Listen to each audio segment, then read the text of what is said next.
Hi mga ka-caregiver, it's me, Eunice. Today is Monday.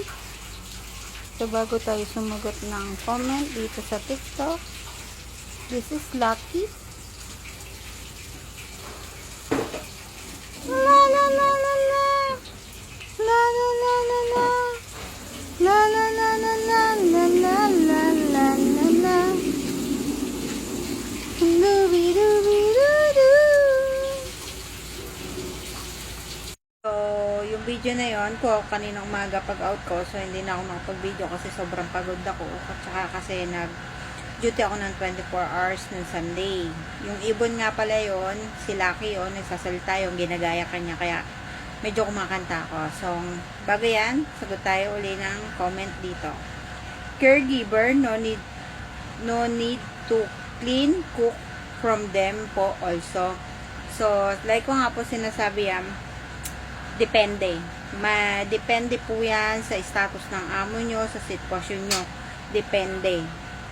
Meron po, may caregiver, nag-all around sila.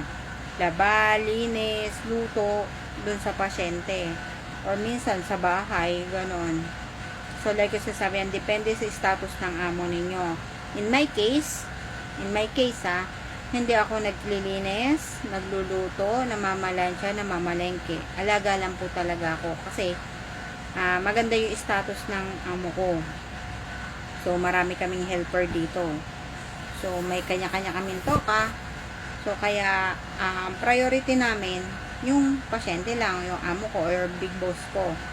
So, like ko sasabihin, depende yan sa status ng employer na makukuha ninyo.